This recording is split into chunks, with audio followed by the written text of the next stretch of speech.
Now,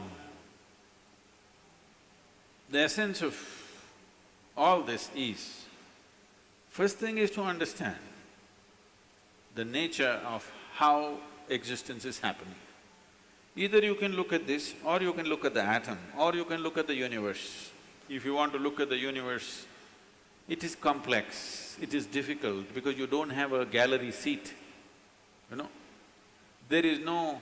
it is not like a stadium, you can sit somewhere and watch the whole universe. Very difficult, you can only see it in pieces. If you want to watch an atom, nobody has seen an atom, do you know this? Do you know this? Even in a super electron microscope, you can't see an atom. We have observed its activity, but we have never seen an atom as such. But we have broken it. We are capable of breaking things that even we cannot see. That's our… we are very proud of this these days. We can break anything. We can make it or not is a questionable thing, but we can break anything we want. Even if we cannot see it, we can break it. Now, what you see and what you do not see itself is a very dicey thing in the sense, what is it that you can see? Right now, can you see my hand? Yes. You can see my hand only because my hand stops light. If my hand did not stop this light, if it allowed light to pass through, you wouldn't see this hand, yes? Or in other words, right now your visual apparatus can see only those things which stop light. Anything that allows light through, you cannot see it. You cannot see light itself, first of all. Can you see the light that is here? No. Only whatever stops light, you can see it. What does not stop light, you cannot see it. Very bad, isn't it? You must be able to see all those things which allow light to pass through, because they are important things. But right now your visual apparatus are trained to see or capable of seeing only that which stops light.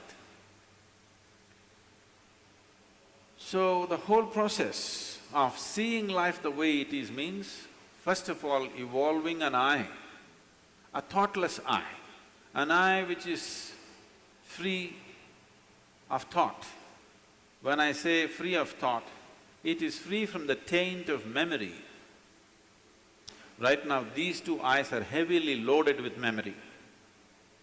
So you can see this. If you see a group of people like this, if you just casually look like this, among these hundreds of people, if there is one face that you're familiar with, you will see suddenly that face sticks out. Have you noticed this? Have you noticed this? You're going in a street, there are 100 people standing there. Your friend is among that. If you look here, just this friend's face is more clear than the rest of the faces, because this eye works with memory. The more memory you have, the better it sees. No memory, it cannot see. Memory means an accumulated past. Memory means information. Memory means that which does not exist but acts out as if it does. Memories are more real than reality, isn't it so? Yes or no? So I want you to understand, everything in your life is run by memory, not just your computer stick. Everything in your life. When I say memory, not just what you carry here, your very body is a body of memory. Why, if you eat a banana, it becomes a masculine body, and if she eats a banana, it becomes a feminine body, is simply because of the memory that it contains, isn't it? The information that is stored in this body and that body is different. Same banana, it becomes a man, same banana, it becomes a woman. Yes or no? Huh? Are you eating different types of bananas? Same thing, same food if you eat, it is becoming one way.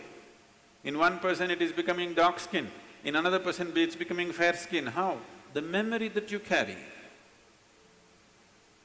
Do you remember your great-great-great-great-great-grandfather? You don't.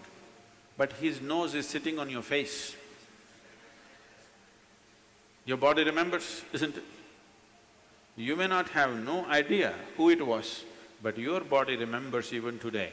1,000,000 years ago, how your forefathers were, still it remembers, isn't it? So what you call as my body is just a body of memory. And eyes are loaded with memory. An eye which is loaded with memory, an eye which is corrupted with memory, cannot see anything the way it is. It will only see things as it is convenient because the software is working from inside. It will not allow you to see anything the way it is. This is what traditionally we are referring to as karma. It is there in your body, it is there in your energies, it is there in the way your chemical reactions happen, it is there in your brain, it is there in your mind, it is there in everything. In the very physical energy that you carry, there is memory, because you will see each person's energies behave differently from the other, simply because of the type of memory it carries. If you want to get rid of this, it's a long process, and if you get rid of this, dismantling of the personality and the body will happen. So another way is to create a distance from it. Just hold it little away. When you want to play with it, you play with it. When you want to switch it off, you must be able to switch it off.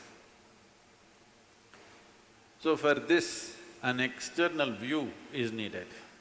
Right now, your ears are loaded with memory, your eyes are loaded with memory, your tongue is loaded with memory.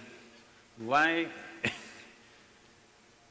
If you are born in Karnataka, if you go to North India, food doesn't taste good, is because the tongue is loaded with memory. Yes or no?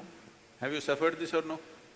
You went north and they said aloo bhaji, aloo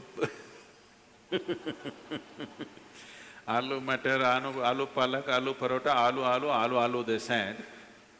You couldn't stay there because your tongue is loaded with memory.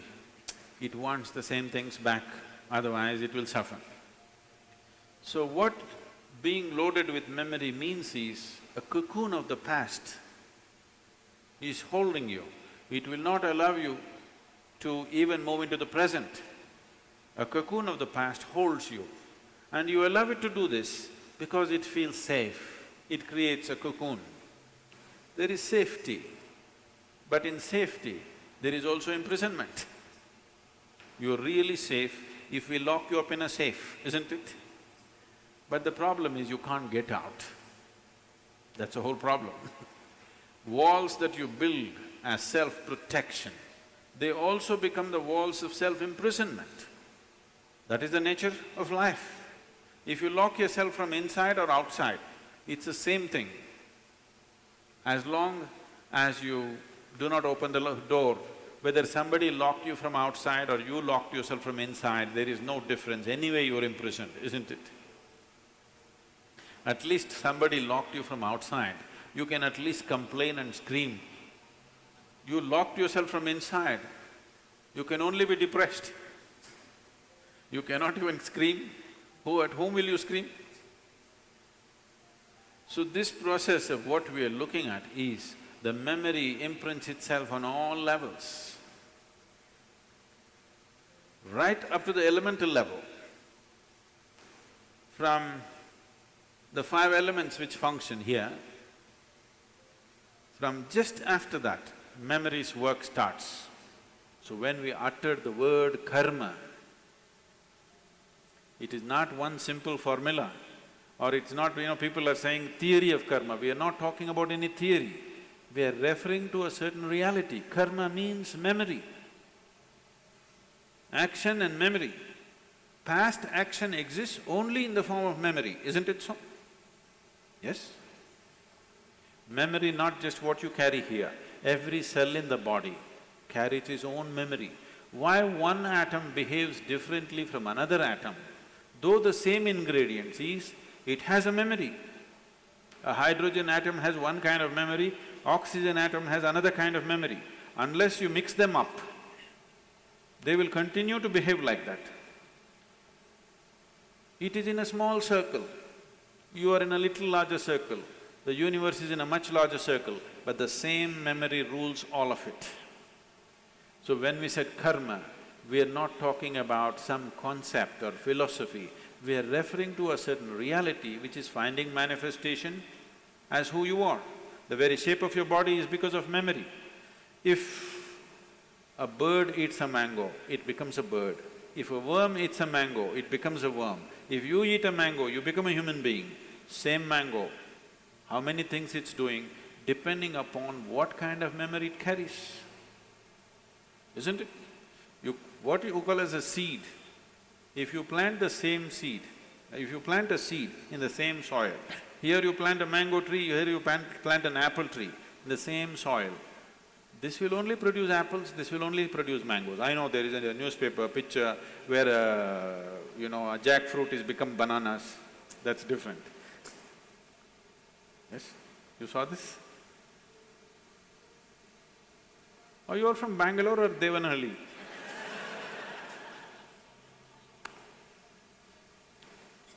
No, you didn't see this?